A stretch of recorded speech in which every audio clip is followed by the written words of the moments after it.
Chainsaw Man 124 desperately has Yoru trying to break through to Asa in time to save her life, but does it work? Well, sorta, but this chapter continues to focus on Asa's traumas and expose her vulnerability to each and every one of us. As Asa begins falling, the War Devil tells Mitaka to shout nail knife, and we see her nail torn from her finger and transform into a sharp object. The pain is intense enough to snap Asa out of her depressive slump she was experiencing, where now we may actually have a clue on how to escape the trance the Falling Devil has placed Asa under. Yoru tries to decipher what type of primal devil they're up against, hinting at the moon, gravity, self-destruction. Imagine a moon devil. Seriously, imagine the moon devil, right? Look, come on. Anyway, Yoru determines it's the Falling Devil, and Asa immediately thinks of Cran Bone drowning at the lake, which once more to snap her out of the negative thoughts she is thinking about, Yoru slashes the inside of her hand to focus on the pain. Have any of you taken cold showers before? I mentioned this because whatever you are feeling or thinking about, the moment you hop into that cold shower, your brain instantly tells your body, yo, this is freezing water. It's something I do a lot and something I suggest as a great maneuver to get your mind to focus on the present. I really love how Fujimoto takes this approach and applies it with pain. If Asa can focus 100% of her mind on the pain, it will help her escape the hypnotic depressive slump that the Falling Devil is placing her on, which results in Asa and Yoru bickering with each other because Yoru, despite the unconventional methods of purposely hurting Asa to save her, Asa certainly doesn't see it that way. She admits that she knows nothing about the War Devil. Why should she even trust her? Rightfully so, mind you, because the literal hell Asa is experiencing is all thanks to her. Additionally, she reveals to Yoru that she has severe trust issues, feels lonely, and whenever she approaches someone for comfort, whether it's Cranbone, Denji, her mother, whoever, something always seemed to go wrong, resulting in more pain and misery for her. I think I said this last week, but if I could give Asa a hug right now, I would. This poor girl is hurting not only on the outside, but on the inside, and the fear she's experiencing of solitude or companionship is very real. Who's afraid of being alone? Anyone? Who's afraid of finding companionship and maybe it's the wrong partner?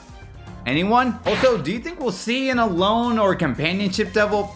That's not really important. The main takeaway from all of this is that any life trauma or hardships, for better and for worse, can dictate your outlook on life. And unfortunately for Asa, I can't really blame her for the narrative that she has spun about her life because we've seen firsthand how much she has suffered. I think at this point, with the amount of focus Fujimoto has been giving Asa, it should be fair to assume Asa is the main character in Chainsaw Man Part 2. I know many of you know that, but I think some of you out there are still latching onto the idea that Denji will take front and center stage, but personally, he seems like he would just be a main supporting character in the way that Power and Aki was to Denji in Chainsaw Man Part 1. The amount of depth and backstory centered on Asa should make it abundantly clear that Asa is the focal point here. Take that for what it is. It's certainly bold of Fujimoto to do that, considering most mangaka would have taken the safer route with Chainsaw Man and most likely have written Chainsaw Man Part 2 as a continuation of Denji's adventure. Nevertheless, I believe Fujimoto will still explore Denji's character further, and I still latch onto the idea that Denji will relive his trauma of Aki, Power, and what he did to his father through this encounter with the Falling Devil, but I do adore how Fujimoto, through introducing the Falling Devil indirectly, has given us the opportunity to explore and grow with Asa even further. Speaking of Chef Mami, she made a delicious and hearty nose, ears, and tongue soup from numerous devil hunters who tried to hunt her, and one poor devil hunter is being carried away in a cart like a meal dish to be served to this massive Jabba the Hutt devil walking through the door from hell to eat the poor soul. And I did present the question from my last chapter review on how did the Falling Devil bring herself to Earth? Well, whether it's the King of Terror or, as many of you commented in the comments down below, hey, probably through the Hell Devil. Anyway, some of you may be asking yourself, is this a Worm Devil? Is this a Centipede Devil? Personally, I don't really know, nor do I really care. I just feel like this Centipede / Worm Devil, whatever it is, probably going to be decimated in the next 1 to 2 chapters from either Yoru or Chainsaw Man. But the more interesting revelation here is that the Falling Devil does reveal that, yeah, this monstrous worm is for Yoru and Asa. Now, why would the Falling Devil, who is serving the Great King of Terror, want Asa to be eliminated? Yoru did come back on Earth to seek revenge on Chainsaw Man, trying to acquire her nuclear war devil, her missile devils, and anything else related to Yoru. But why is the King of Terror disappointed in Yoru's task to take down Chainsaw Man so far? Maybe the King of Terror isn't disappointed, but just needs the war devil for something else. More than than anything, that's the biggest takeaway I got from this chapter. Now, Yoru does bring up Fami in this chapter, wondering if the falling devil is in conjunction working with Fami, but we've also seen Fami help out her little sister through the school with the justice devil and whatnot, so I don't think Fami is indirectly against Yoru, but what is Fami's relationship with the falling devil or the King of Terror? And you know what? It seems like we don't have to wait that much longer because chapter 125 will release next week. But until then, if you want to learn more about the craziness happening within Chainsaw Man, you're going to want to click on this video right here.